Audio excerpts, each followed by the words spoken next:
Thank you again, and let's begin with our question and answer session. We have the first caller from Universidad Autónoma de Chihuahua, Mexico, and the question is, you mentioned that the results we have learned no longer seem to hold or help. Could you provide a couple of examples for that? Sure. There are many examples of this, and I become aware of more of them all the time. What I'm referring to is like what I was taught many years ago when the Japanese were beginning to play an increasingly important role in the global economy.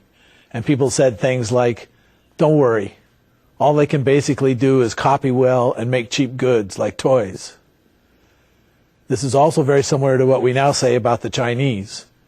In neither case does it turn out to be an accurate perception.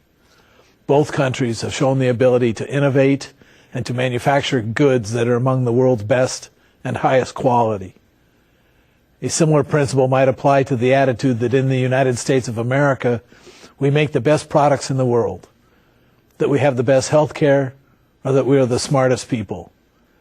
The reality is that in today's globalized world, the best and highest quality can and does come from anywhere and everywhere.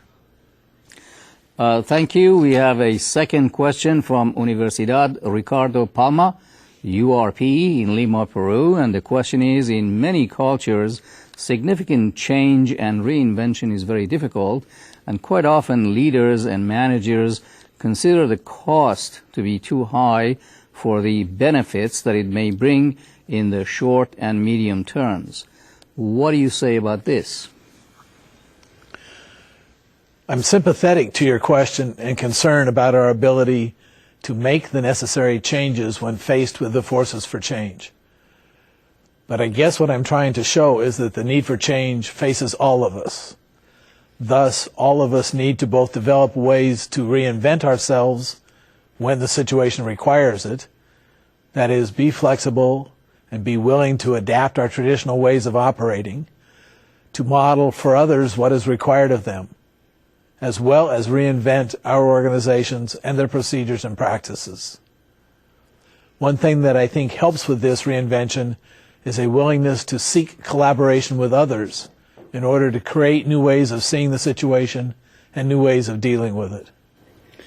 Thank you again, and we have another question from Universidad Nacional Autónoma de Mexico, UNAM, Cuautitlan, Mexico, and the question is, the very important 6 forces of change that you presented refer to global dynamics that we should all learn more about and at all levels.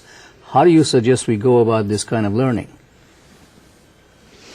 Yeah, one of my favorite phrases is the need to increase our international information diet. What I mean by this is, first of all, to make sure we include in our reading, our television viewing, and internet navigation a significant amount of information and sources that provide information and background about what is happening in the world, from sources that are broader than just local and national in their perspectives. When we travel to other countries, we should make sure we learn as much as possible about their histories and cultures. We should read newspapers that provide more than just local perspectives on global affairs. We should read books that provide big picture overviews of world affairs. And we should remain curious about and constantly seek answers to why things happen the way they do. Thank you for your response again. And our next question is from St. Thomas Global Institute in Santo Domingo, Republica, Dominica. And the question is, you said that Business Week magazine recently suggested that the period of the importance of government in solving problems is now gone. Could you say something more about this? And if governments no longer matter, then what does? Yeah, well, I think the point that Business Week and its authors were making was that the world has become so interconnected that the actions of any one or set of governments is not significant enough to make global changes. And yet, in contrast to that, one could argue that with the abilities of the internet and social networks, even single individuals can influence enough of other people to actually create change on a global scale. Very good. Our next caller is from Tecnológico de Estudios Superiores de Cuautitlan Izcalli, TESCI, in Cuautitlan Izcalli, Estado de Mexico, Mexico. And the question is, which one of your suggested reactions to crisis and chaos do you think is the most important? Since learning from our own and others' experiences is so important to reacting in a favorable and successful way, then probably learning agility is the most important executive competency.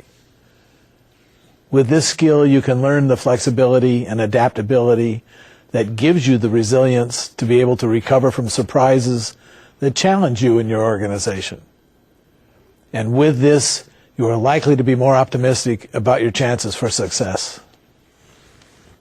Yes, in fact, the niche or specialty of ITC's academic and certification entity, San Diego Global Knowledge University, is to develop and certify global competencies such as organizational synchronization, which give you the learning skills to network globally and align your internal strategies and tactics with the turbulent and dynamic external environment we all face, reducing the impact of surprises and unexpected events.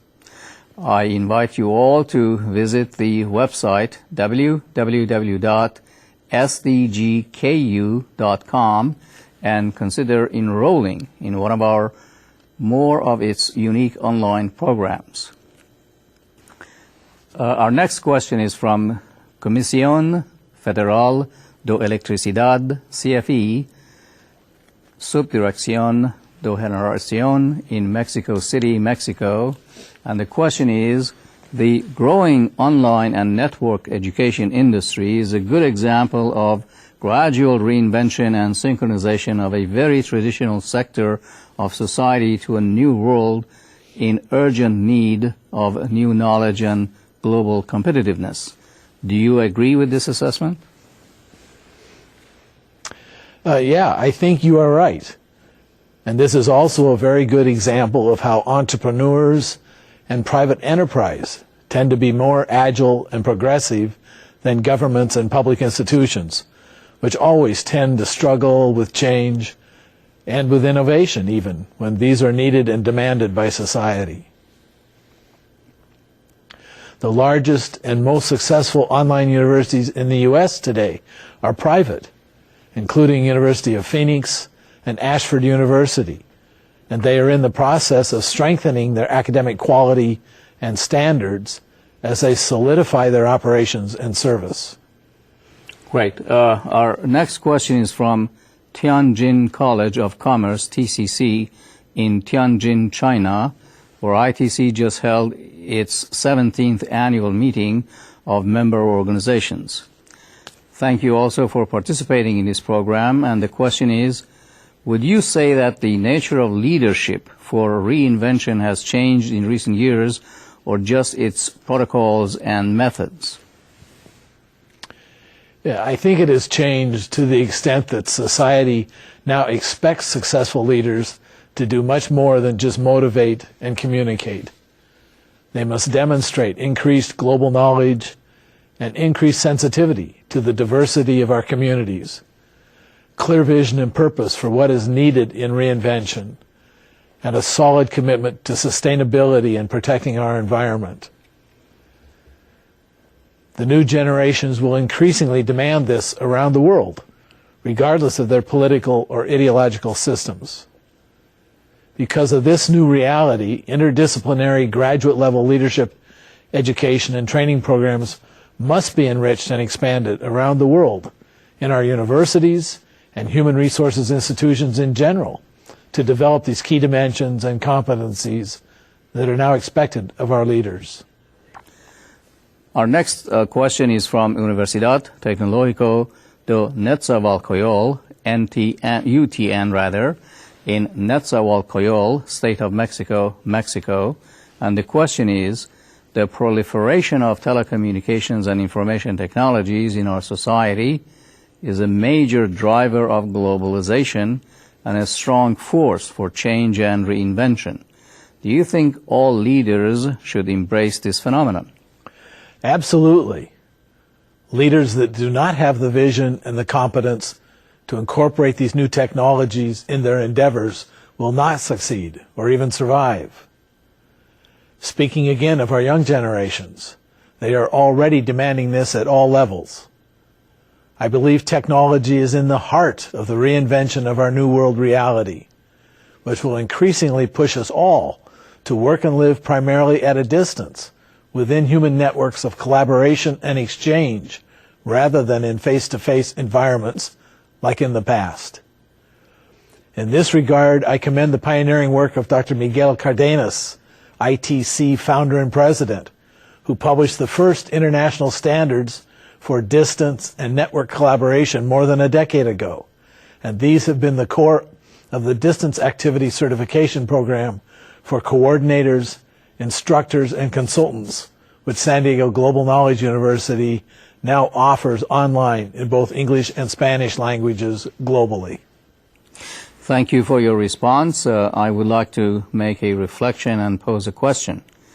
Ethics and corruption are major issues in both private as well as government organizations throughout the world. How will successful reinvention and synchronization programs and initiatives deal with the reality and its collateral effects in society? I truly believe that when individuals, organizations, and communities engage fully in visionary and necessary change to improve their performance and ultimately their well-being, corruption tends to be neutralized and ethics become a standard of collective behavior and pride. Of course, this is a goal to pursue with more and more vigor in the future, since in practice, history has demonstrated that it is human nature to often convert power and influence into abuse and corrupt practices, especially when the organization does not have the checks and balances to prevent them. Developing a culture of ethics combined with managerial and power controls should be a top priority for all organizations as we mature into a more interdependent, globalized society.